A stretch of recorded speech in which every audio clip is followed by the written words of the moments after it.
አንቺ ፍቅር ነው እንደዚህ እንደሆነ ያደረገኝ ያዝክሪኝ መጠጡ ብቻ ብቻ አንተ አትጩህ። አብጃለሁ። አንተ ምን ይሆንክ ነው? ተነስ እንጂ እባክሽ፣ በቃ እባክሽ ይቅር በይ። ሄኖክ ተነስ፣ በእናትህ ተነስ። ይቅር ካላልሽ እኔ ከዚህ አልደረሰም። እባክሽ ይቅር በይ። ሄኖክ ተነስ። ያማን ነው? ምን ሆኖ ነው? ይቅር በይ። ኧረ አይሆንም። ሀረግዬ እኮ ተኝታለች። እንደዚህ የጮኸ ደግሞ ይቀስቅሳት። እስካሁን አለመነሳቷ ራሱ ገርሞኛል።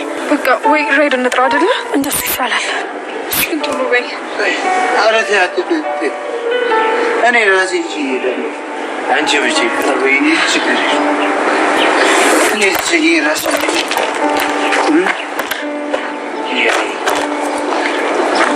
ችግር የለውም። አንቺ ብቻ ይቅር ካልሽኝ እኔ እሄዳለሁ። ግን እወድሻለሁ። አንቺ ዮሐና፣ እኔ ደግሞ አዳም ነኝ። አንቺ ደግሞ እባብ። ችግር ሄደች። ችግር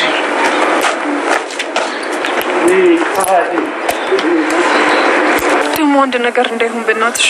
ምንም አይሆንም። በቃ እንግዲህ ይፈጭላሉሽ። እኔ ስላልኩ ፈንጁ መቼ እንደሚፈነዳ ማየት ብቻ ነው። እውነት እላለሁ ነው። ያቺን ሴት በገዛች ስታባረራት ማየት በጣም ነው ደስ የሚለው። ከዛ እኔ እመጣለሁ፣ ቤት ላይ ነግሳለሁ። የታባቱ ሁሉ ነገር ሰላም ሆነ ማለት አይደል ነው።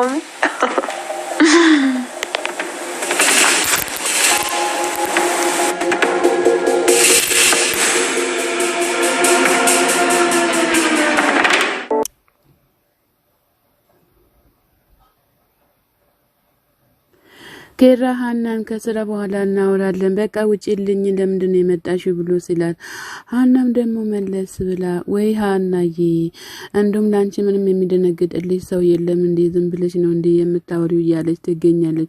ድሮስ አንቺ የመጣሽ ስትበጠብጩ እንዴት ነው ላንቺ ሰው የሚደነግጥልሽ ማለት ነው? የሚደነግጥልሽ ማለት ነው እህት አለሜ። ብሩና ናሆሚ ብሩ እያለ እየተጣራ ይመጣል ማለት ነው። ከዛም በኋላ ብሩ ከእንቅልፏ ብድግ ትላለች ማለት ነው። አሁን ገሞ ተነስቶ ወደ ግብዣ ቦታቸው እየሄዱ ይገኛሉ ማለት ነው።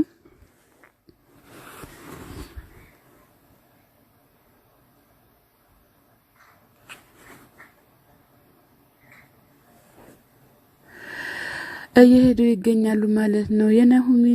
ናሆሚና ብሩ በጣም ደስተኛ ሆኖ ሲገኝ ሁሉም ሰው ደስ ይሏል ማለት ነው። ብሩዬ በጣም ለተዳሯ ብዙ ሁለታ ብዙ መስዋዕት ከፍላለች ማለት ነው። ግን አንዷ እየመጣች እየበጠበጠቻቸው ትገኛለች። በነገራችን ያው ሳብት በጠበጠን ናሆሚ ትዳሩን ለመያዝ ወጣ ገባ ደፋ ቀና እያለ ይገኛል ማለት ነው። እንግዲህ እናንተ ደፋ ቀና እያላችሁ ከተገኛችሁ ሁሉም ነገር ደስተኛ እንደምትሆኑ ተስፋ እናደርጋለን።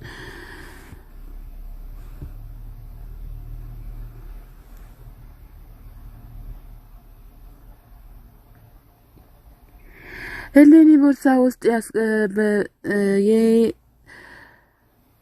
በብሩ ቦርሳ ውስጥ ያስቀመጠችው ነገር ምን ይሁን? እሷም ደግሞ ቦርሳዋን ጥላ ሄዳለች ማለት ነው። ናሆሚ ቦርሳውን ሲከፍት ከዛ ብሩ ትደርሳለች ማለት ነው። ከዛም በኋላ ቦርሳውን የከፈተውን ጥሎ ይወጣል ማለት ነው። መቼም እንደማይሳካልሽ ደግሞ ተስፋ እናደርጋለን። አይሳካልሽም ማለት ነው። ሰኒ ክፍሏን ቀርቀራ ተኝታ ሳለ ደግሞ መቶ ሰንዬ ልግባ እንዴ ብሎ ስላት አው ግባ ብላ ትለዋለች ማለት ነው። ከዛም በኋላ ምን ሆነሽ ነው ለምንድነው እዚህ ተቀመጥሽው ብሎ ሲላት አይ ዝም ብዬ ነው ትለዋለች ማለት ነው። ጆከር አኮረፍሽኝ እንዴ ብሎ ሲላት አላኮረፍኩን ትላለች። ቆይ አንቺ የኔን ነጻነት ያከበርሽ ነው እንዴ? እኔ ደግሞ ያንቺን ነጻነት የማላከብር ይመስልሻል እንዴ ብሎ ሲላት አረ አይደለም እኔ ነጻነትህን እንዳልጋፋ ብዬ ነው እያለች ትገኛለች ማለት ነው። ግን እኮ ያቺ ሴትዮ ለምንድነው ጣልቃ የገባችው? ሰው እኮ ለሰው የሆነ ነገር የሚያደርግለት እኮ ካንተ የሆነ ነገር ፈልጋ ነው እንጂ ዝም ብላ አይደለም እያለች ትገኛለች ሰኒም። እና ታዲያው ሰው የሆነ ነገር ፈለገች ማለት እኮ እኔ እንደሷ ፈልጌ እምቀርባት አይደለሁም። እኔ እኮ የፈለኩሽ አንቺን ብቻ ነው እንጂ ሌላ አይደለም እያለት ይገኛል ማለት ነው። ሰኒ መለሰው ላይ እንደ በፊቱ እኛ ደስተኛ መሆን አለብን። እኔ እኮ ልጅቷን ሳያት የሆነ ነገር ብልጭልብኛል እያለች ለጆከር ትገኛለች ማለት ነው። ጆከርን በቃ እሺ ብሎ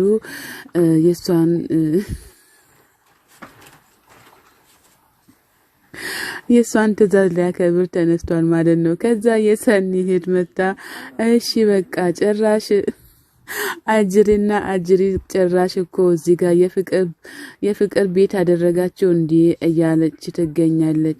ከዛም በኋላ ደግሞ በቃ እኔ አሁን አልታገሳችሁም ሂዱ ውጡ ዞር ብሉ በሉ እያለችም ትገኛለች ማለት ነው። የሰኒት ቆይ ምንድነው እሄዳለሁ አላልሽም እንዴ እያለች ትገኛለች ሰኒ ማለት ነው። እኔ አልሄድኩም አሁን ገና ሊሄድ ነው እያለች ትገኛለች ማለት ነው። ከዛ ከክፍላቸው ታባራለች እሷም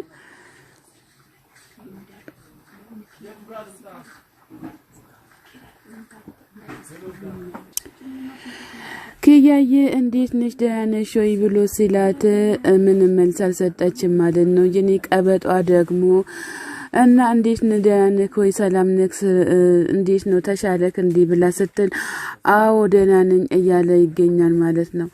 ከዛም በኋላ ኪያ ተነስታ ሰላም አለችው ማለት ነው። ከዛ ወደ ውጪ ትወጣለች ወጣ ትሄዳለች ማለት ነው። ከዛ እሱም ደግሞ ወደ ስራ ወንበሩ ይቀመጣል ማለት ነው። እንግዲህ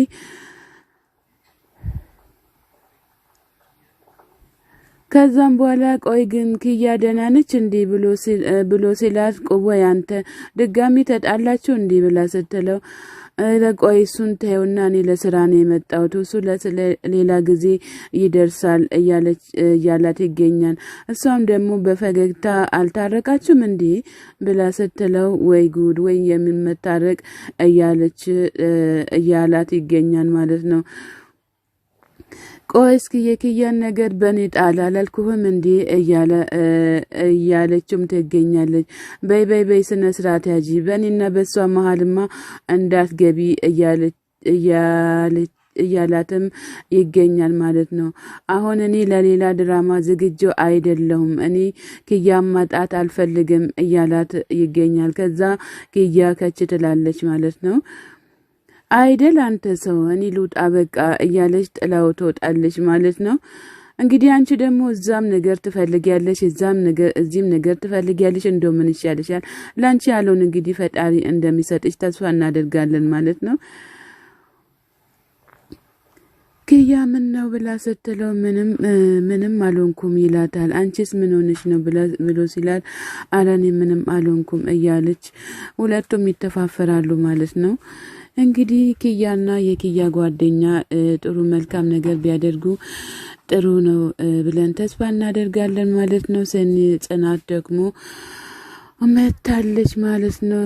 ሰላም ሶስዬ አሁን እንዴት ነህ? ጁስ አምጥቼልሻለሁኝ እባክሽን ጠጪ እያለቻት ትገኛለች። ጽናትም ደግሞ በበኩሏ ልትበቀላት ትገኛለች ማለት ነው። ጽናት ደግሞ ምን እንደምትል እኔ ምንም ነገር ያሰብኩት ነገር ተንኮል ያሰብኩት ነገር ምንም ነገር የለም እባክሽን እያለቻት ጽናት ጁሱን ስትሰጣት ሶዚ ደግሞ አንስታው ተጥላለች ማለት ነው። ቆይ ምን ማድረግሽ ነው ብላ ስትላት ምንም መልስ አሰጣትም ማለት ነው። ጽናት ደግሞ እኔ እንድሞትልሽ ነው እንዴ የምትፈልጊው? በርበሬውን ግን እሳት ውስጥ የከተትኩት እኔ ነኝ። እንደዛ እንዲፈጠር አንዳች ነገር ያደረኩት ነገር ምንም ነገር የለም እያለች ትገኛለች። አንቺ ግን ዓለም ሁሉ የበደለሽ አንቺን የበደለሽ ነገር እየመሰለች ነው የተቀመጥሽው ትላለች። በዚህም አጋጣሚ ምንም መልስ አልሰጣቻትም ማለት ነው። አንቃሻለች፣ ልታንቅሽ ተነስታለች። ታይ ግን አርፈሽ ተቀመጪ ጽናት ታይ። እንግዲህ ምን ልትሆኚ ነው ምናምን እየተባባሉ ድብድብ ይጀምራሉ ማለት ነው። የፈረደበት ኬራ መጥቶ በመሃል ይገባል። ከዛም በኋላ እንዴ ምን ሆናችሁ ነው ምን ተፈጠረ እያለ በመሃላቸው ይገባል። አሁንም ሱዚ ምንም ነገር ልትናገር አልቻለችም ማለት ነው። ከዛ ኬራ ደግሞ ጽናትን እየተቆጣት ይገኛል ማለት ነው። ኬራዬ ትዳርህን ባትበጠበጥ ይሻላል ማለት ነው። ግን እሷ ዝም ብላ ትዳርህን ልታበላሽ ነው እቤት ድረስ የመጣችው። ጽናትን መለስ ብላ ምንም ነገር ሳትናገር እኔ ላይ ነው የምትጨኸው እንዴ? ምንድነው ጉዱ የፈላው እያለች ትገኛለች። እንግዲህ ኬራ ደግሞ ወደ እሷ እየተገለበጠ ይገኛል ማለት ነው። እንግዲህ ምንም ማድረግ አልተቻለም። ይሄንን እሷ ናት እንጂ እንደዚህ የደፋችው ለእሷ ናት ታዲያ እንደዚህ የምታገዘው ብላ ስትል ጽዬ ባክሽን ሁሉም ነገር መቻል አለብን እያላት ይገኛል። ሰላም ጤና ይስጥልኝ ውድና የተከበራችሁ የቻናሌ ቤተሰቦች ከሀገር ውጭም ከሀገር ውስጥም ያላችሁ ለቻናሌ አዲስ የሆናችሁ ሰብ ላይክ እያደረጋችሁ ቤተሰቡ የሆናችሁትን በላይክ ግቡ። ሰላም ለሀገራችን።